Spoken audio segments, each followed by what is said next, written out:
अस्सलाम वालेकुम अज़ीज़ तलबा, क्या हाल है। उम्मीद है कि आप सब खैरियत से होंगे।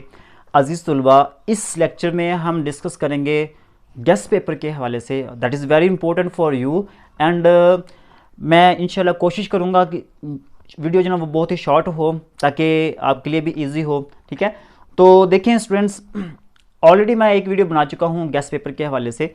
उसमें मैंने डिस्कस किया चैप्टर नंबर 1, 2, 3 एंड 4, उसमें कौन कौन से क्वेश्चन इंपॉर्टेंट हैं और क्वेश्चन के मार्क्स कितने कितने मार्क्स का क्वेश्चन आता है वो भी मैंने बताया।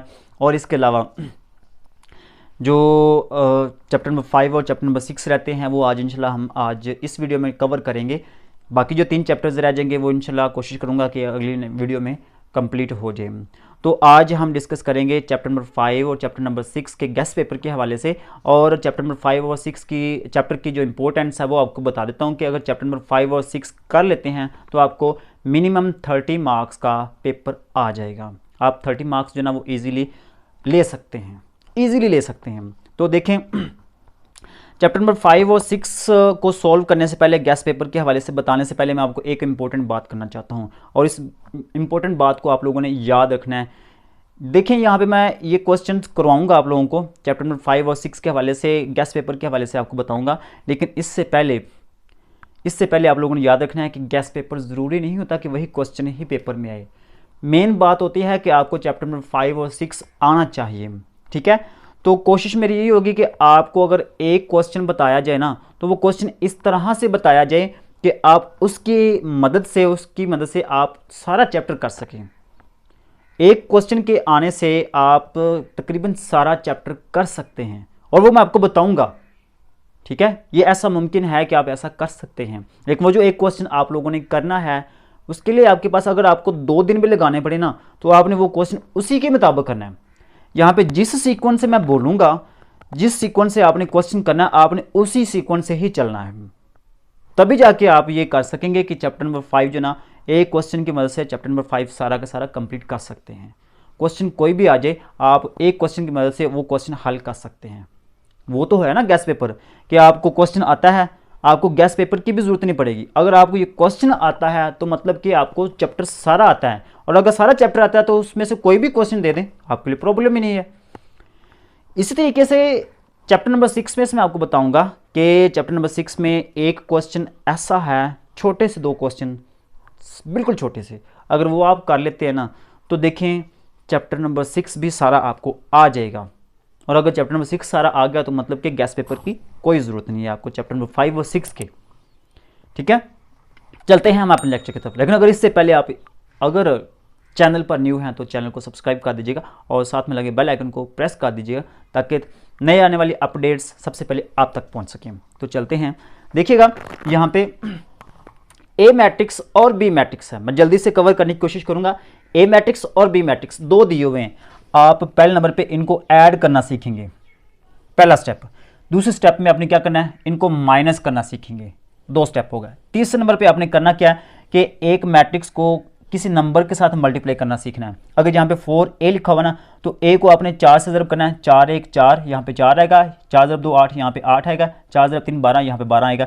इन सब को आपने 4 से मल्टीप्लाई करना, जो आएंगे आंसर वो यहाँ पे उनकी जगह पे लिखते जाना है। एक की जगह पे 4 आएगा, 2 की जगह पे 8 आएगा, 3 की जगह पे 12 आएगा। इस तरीके से इनको भी आपने मल्टीप्लाई करना और इस तरीके से सिंपल आपने मल्टीप्लाई कर लेना है। ए को भी 4 से मल्टीप्लाई करना है, बी को भी 3 से मल्टीप्लाई करना है। तो जो इन दोनों के आंसर आएंगे उनको आपने माइनस कर देना है। अब ये माइनस करना आपने पहले सीख लिया। 3 पॉइंट हो गए। चौथे पॉइंट में आपने क्या करना है, पहले इन दोनों को माइनस करेंगे।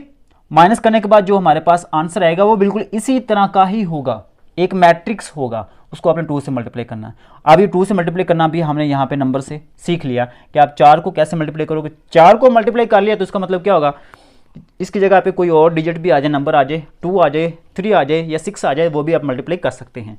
माइनस करना भी आ गया, मल्टीप्लाई करना भी आ गया। That's good, well. अब उसके बाद 5वें नंबर पे ये पॉइंट बनता है कि आप पहले 2 मैट्रिक्स को सब्ट्रैक्ट करेंगे। सब्ट्रैक्ट करने के बाद आपके पास जो आंसर आएगा उसको आपने 2 से मल्टीप्लाई करना है। मतलब 2 की जगह पे कोई भी नंबर हो सकता है, 3 भी हो सकता है, 4 भी हो सकता है। तो माइनस करना आपने सीख लिया। उसके बाद 2 से मल्टीप्लाई करना भी आपने सीख लिया। अब ये जो इसका आंसर आएगा इसको आप एक साथ ऐड करेंगे, तो यहाँ पे ऐड करना भी हमने सीख लिया। ठीक है, ये तो हो गए पहले 5 पॉइंट जो एक दूसरे से बिल्कुल मिलकर जुलते हैं, एक जैसे ही हैं। उसके बाद बात आती है 6 नंबर पे, किसी भी मैट्रिक्स का ट्रांसपोज लेना है। अगर यहाँ पे मैंने लिखा है ए का ट्रांसपोज, तो बी का ट्रांसपोज भी ले सकते हैं, सी का भी ले सकते हैं। कोई भी मैट्रिक्स गिवन हो तो हमारे पास उसका ट्रांसपोज ले सकते हैं। ठीक है, चलिए ए का ट्रांसपोज ले लिया। अब इसी तरीके से आप क्या करेंगे, बी का ट्रांसपोज भी ले सकते हैं। ठीक है, अगर आप ये दोनों का ट्रांसपोज ले सकते हैं तो उसका जो आंसर आएगा वो बिल्कुल ऐसे ही होगा, एक मैट्रिक्स ही होगा। अब अगर ये दोनों आंसर आपके पास हैं तो आप इनको माइनस भी कर सकते हैं, प्लस भी कर सकते हैं। एक ये पॉइंट भी कवर हो गया, एक ये पॉइंट भी कवर हो गया। इनको माइनस भी कर सकते हैं, प्लस भी कर, माइनस प्लस करना मैंने शुरू में बता दिया। ठीक है, अब उसके बाद अगर ए और बी को माइनस किया जाए तो माइनस करना हमने पहले सीख लिया। ए और बी को माइनस करें, जो आंसर आएगा उसका भी हम ट्रांसपोज ले सकते हैं। इसके बाद बात आती है इंपॉर्टेंट टॉपिक की कि ए मैट्रिक्स और बी मैट्रिक्स, दो मैट्रिक्स कोई भी गिवन हो तो उनको मल्टीप्लाई कैसे करना है। तो ए और बी को आपने मल्टीप्लाई करना सीखना है। ठीक है, तो ले जी, हमारे पास जो मेन चीजें बनती हैं, एक ये है, एक ये है, एक ये है, एक ये है। प्लस करना, माइनस करना और कांस्टेंट नंबर किसी नंबर से मल्टीप्लाई करना और उनको मल्टीप्लाई करना, दो मैट्रिक्स को मल्टीप्लाई करना। ये पॉइंट्स आपने चाहे एक दिन में कर लें चाहे 2 दिन में कर लें, अच्छे तरीके से कर लेने हैं। क्लियर है, यही 3-4 चीजें हैं जो पूरे चैप्टर में हैं बस। अगर तो आपको ये चारों आ गए, आप चाहे एक दिन में कर लें चाहे 2 दिन में, इनकी प्रैक्टिस कर लेने अच्छे तरीके से। अगर आपको ये आ गया तो समझो कि चैप्टर नंबर 5 सारा आ गया। आप देखिएगा आगे ए और बी को आपने मल्टीप्लाई कर लिया, अब उसका आप ट्रांसपोज ले सकते हैं। तो ट्रांसपोज लेना वेरी वेरी इंपॉर्टेंट है, ट्रांसपोज ले सकते हैं आप। ठीक है, तो ए और बी हमने मल्टीप्लाई करना सीख लिया, उसका आपने ट्रांसपोज लेना है। अब उसके बाद अगर हम ए और बी मल्टीप्लाई करके जो आंसर आएगा उसका ट्रांसपोज ले सकते हैं। इस तरह से अगर आप दो मैट्रिक्स को ऐड करें या दो मैट्रिक्स को माइनस करें, उनका भी आप ट्रांसपोज ले सकते हैं। ठीक है, दो मैट्रिक्स को माइनस करें या ऐड करें, दोनों का जो आंसर आएगा इसका भी हम ट्रांसपोज ले सकते हैं, इसका भी ले सकते हैं। इसी तरीके से ये आप लोगों से प्रूव पूछ सकता है कि आप इसको प्रूव करें, इन दोनों को ऐड करना है, जो इसका आंसर आएगा उसका ट्रांसपोज लेना है, इसका अलग से ट्रांसपोज लेना है, इसका अलग से ट्रांसपोज लेना है, और इन दोनों का जो आंसर आएगा उसको आपने ऐड करना है। यहाँ पे जो इस तरह से भी क्वेश्चन पूछ लिया जाता है कि आपसे देखें कि आपने क्या करना है, लेफ्ट हैंड साइड पे आपसे कहा गया कि बी और सी को पहले माइनस करो, माइनस करने के बाद आपके पास एक आंसर आएगा, उसको आपने क्या करना है, ए मैट्रिक्स से मल्टीप्लाई करना है।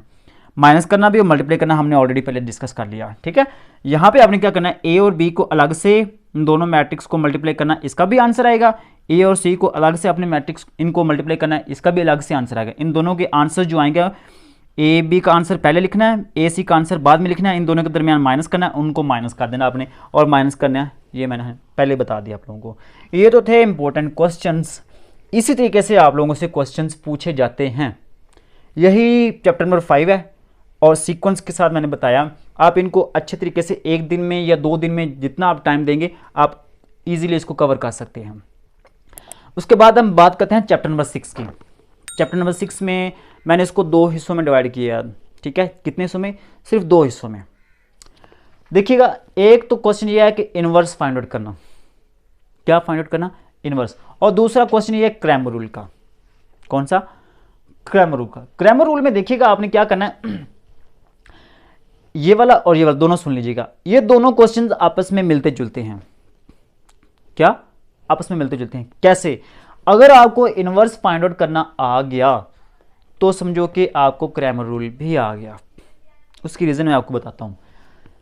सबसे पहले आपने चैप्टर नंबर 6 स्टार्ट करना है ना, तो आप चैप्टर नंबर 6 कहां से स्टार्ट करेंगे, ए के डिटर्मिनेंट से। किसी भी मैट्रिक्स का आपने डिटर्मिनेंट लेना सीखना है। आप इसके लिए इसकी भरपूर अच्छे तरीके से इसकी प्रैक्टिस कर लें, चाहे आपको 5 क्वेश्चन करने पड़ेंगे, 10 क्वेश्चन करने पड़ेंगे, जितनी आप इसकी प्रैक्टिस करेंगे ना उतना ही चैप्टर नंबर 6 आपके लिए आसान होगा। ये बात अगेन दोबारा मैं रिपीट कर रहा हूं, अगर आप चाहते हैं कि चैप्टर नंबर 6 आपको आ जाए तो इस ए के डिटर्मिनेंट की प्रैक्टिस का आपने कर लेनी है, जितने क्वेश्चन आप कर सके उतने ही कम है। क्लियर है, एक पॉइंट होगा। दूसरा पॉइंट, अगर आप चैप्टर नंबर 6 करना चाहते हैं तो आप किसी भी मैट्रिक्स का एडजॉइंट लेना। क्या लेना, एडजॉइंट लेना।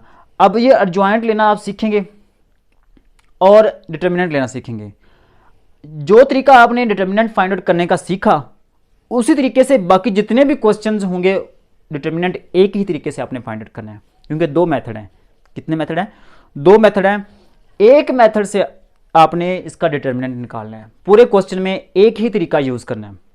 आपने किसी भी की बुक से नहीं देखना, आपने अपना तरीका यूज़ करना है, उसी के मुताबिक आपने आंसर निकाल लेना है। तो ए का डिटर्मिनेंट आपने एक तरीके से करना है और एडजॉइंट का सिर्फ एक ही तरीका है बुक में, आपने उसी तरीके से निकाल लेना है।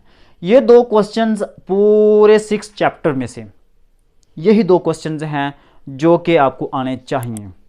और आप ऐसा करना कि एक दिन में डिटर्मिनेंट के हवाले से आप इसकी प्रैक्टिस कर लेना, ठीक है, एक दिन सारा, और दूसरे दिन आपने एडजॉइंट की प्रैक्टिस कर लेनी है।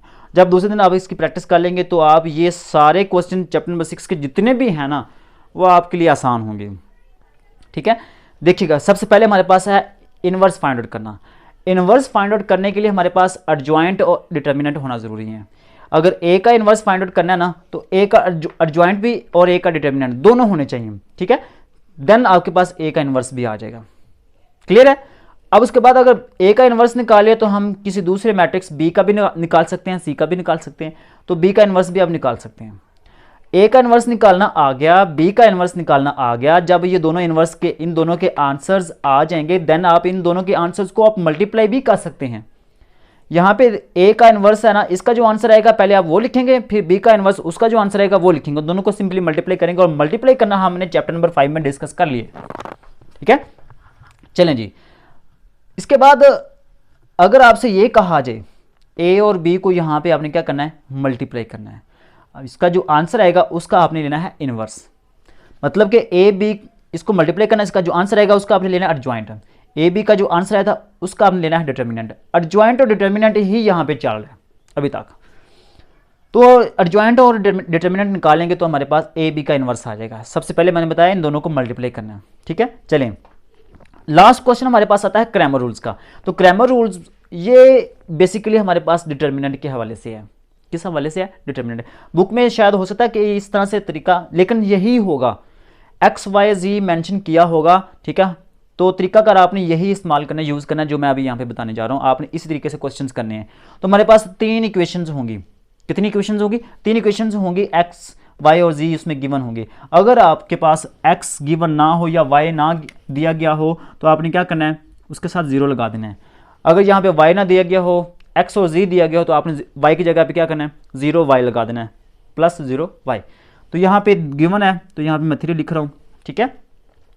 तो फिर आपने क्या करना है, ये तो गिवन होगा, इसी से आपने 4 मैट्रिक्स बनाने हैं। सिंपल है, 4 मैट्रिक्स बनाने हैं। पहले ए बनाना है, फिर ए एक्स, फिर ए वाई, फिर ए जी।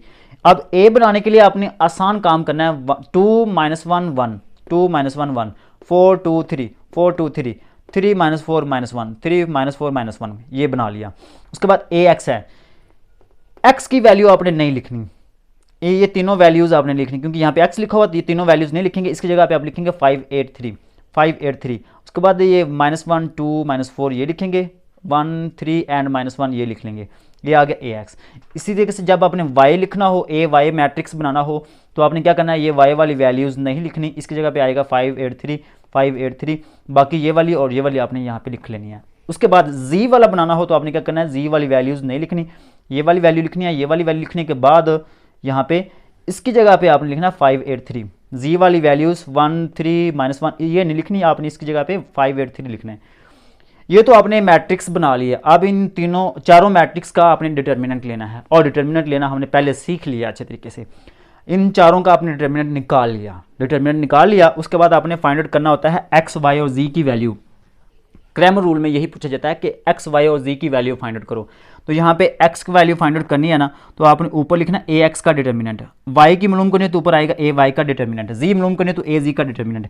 नीचे सभी का सेम आएगा, ए का डिटर्मिनेंट, ए का डिटर्मिनेंट, ए का डिटर्मिनेंट, तीनों का सभी बटे के नीचे जो ना, नीचे सभी का सेम ही डिटर्मिनेंट आएगा, ऊपर जस्ट चेंज है। ऊपर एक्स मालूम करना तो ए एक्स, वाई मालूम करना तो ए वाई, जी मालूम करना तो ए जी। आई होप कि आप लोगों को लेक्चर की समझ आई होगी। और अगर आप बाकी वीडियोस देखना चाहते हैं, गेस्ट पेपर देखना चाहते हैं, तो आप जो भी मेरी वीडियो देखेंगे डिस्क्रिप्शन में ज़रूर देखा करें, वहाँ पे आपको बहुत सारी प्लेलिस्ट मिलेंगी सारे चैप्टर्स के हवाले से, और इसके अलावा गेस्ट पेपर के हवाले से आपको वीडियोज़ मिलेंगी। ठीक है, तो मिलते हैं नेक्स्ट वीडियो में, तब तक के लिए